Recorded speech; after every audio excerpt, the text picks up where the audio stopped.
Lotarogar.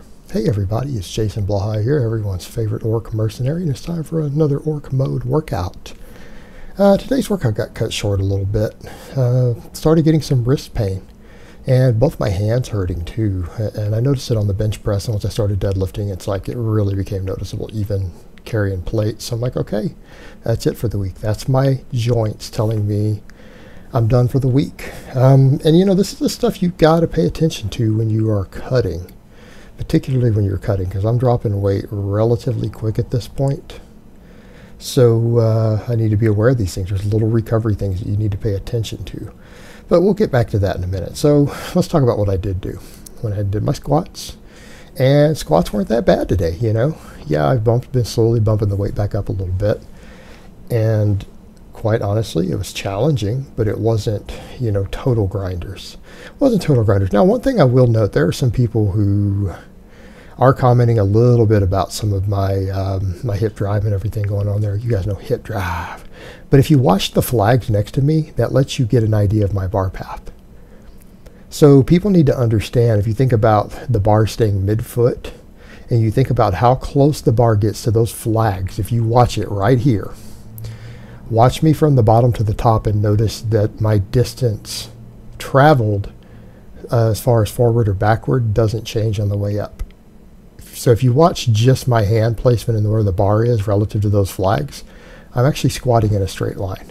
So people need to understand, when you start talking about different mechanics going on with the back, are you in a straight line and are you staying midfoot? If you are, that's not really what people are thinking of as forward lean, right? It's not what we're talking about. Yeah, it's a little bit of hip drive. I lead with the hips a little bit. But that's the technique I was using all the way back up to 485 every day a few months back, right? And it wasn't a problem. People said, do you feel that on your back? No, not at all. I don't feel anything in my back doing that. Nothing. I feel it in my thighs. What are you guys talking about, your back? You don't feel back doing that. If you feel all of that in your legs, at least I do. Yeah, and I still do. I would say hips to some extent too, but yeah, I don't feel any of that working anything but my quads and my hips. Maybe sometimes a little bit of hamstring at the bottom. You know, you get that little bit of stretch reflex at the bottom, and the hamstrings get involved slightly when you're doing low bar.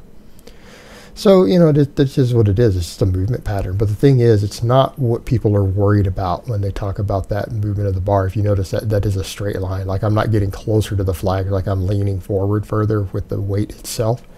It's just the movement of the way that I engage my hip drive versus back and everything. And it's fine. I'm not that worried about it. I'll reach my strength goals eventually, even with that technique. I'm happy with where it is right now. Yeah, I could stand to get my thoracic region a little stronger. Stand to get my quads stronger. No doubt. That happens with time. I noticed on benching today, yeah, I've started noticing my wrist getting a little aggravated. And I noticed it on my heavy single today, because I was gripping the bar as tight as I could. Again, trying to focus on that, because I've noticed when I'm losing weight, the weight starts to feel heavier. And so I try to use all of those mental cues so that I can get as much muscle fiber recruitment as possible. You think about that radiant effect that happens, and gripping the bar as hard as you can is part of that.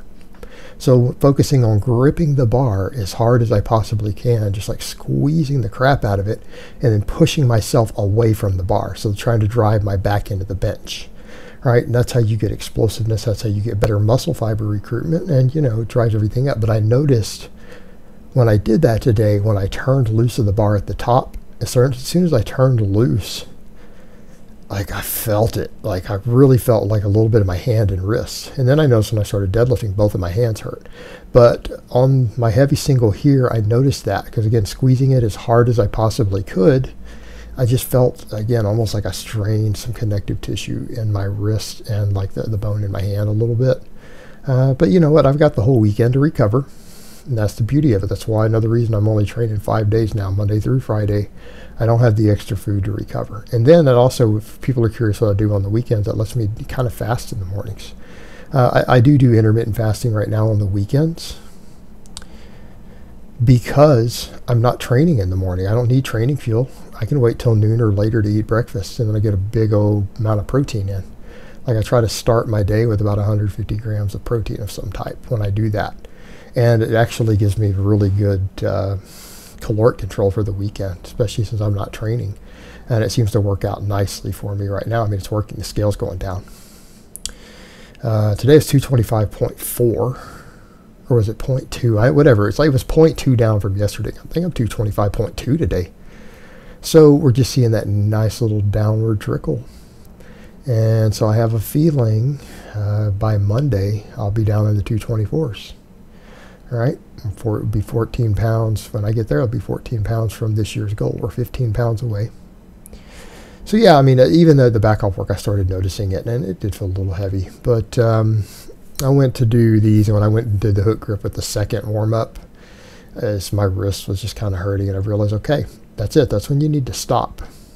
So you need to stop. This is the stuff that you need to watch for. When people talk about listening to your body, you don't care about muscle pain. Muscle pain is not a concern. Connective tissue pain, joint pain, that sort of stuff is inflammation you need to pay attention to. And when you get something like that that starts hurting in the middle of a training session, that's it. You take the rest of the day off. And if you had a scheduled workout tomorrow, might be time to take that off. See what's going on with those joints. See what's going on. Pay attention. Let those things recover. Look, I'm all for training heavy as many days in a row as you can. If you can hit a heavy squat 7 days a week, every day, by all means do so. Right? If you can hit a heavy bench 6 or 7 days a week, then by all means do so. But you have to listen to your body. You have to listen to your body. And I don't mean this how you feel. I agree with John Bros on that. How you feel is a lie. Like your mood, how strong you feel, all of that stuff is complete BS. Your body will lie to you. How you feel will lie. When it comes to joints and it comes to connective tissue, those are your warning signs. Now, does that mean that I'm overtraining? No. Does it mean that my recovery is still probably compromised because I'm losing body weight fairly quickly? Yes. And that means that I've probably reached about what I can handle realistically for this week with the amount of food I'm eating. Right, with the caloric deficit going on, that's about as much heavy work as I can handle. And that's even my joints, possibly connective tissue there in my wrist, because I feel like it could be a tendon, is telling me, all right, that's it. We're starting to get inflamed. You're not eating enough food to fully recover from this. You need to take a chill pill. You know, you need to chill for just a little bit. Let us heal. Give us a couple days, and that's great. It happened on Friday. I expect to be near my limits on Friday, right? That's my last training day of the week right now. And so that's when, if I've got my training loads correct and my overall volume and intensity and stuff, Friday should be challenging. It should be tough. Now, in this case, it wasn't so much the challenging. It was on the bench. But it was the case of me starting to get little nagging pains that are saying, okay, we're reaching our limits. You got to pay attention to those things. People who don't pay attention to those things are the people who get hurt. And when you get people who tell you, no, man, just push on through the pain.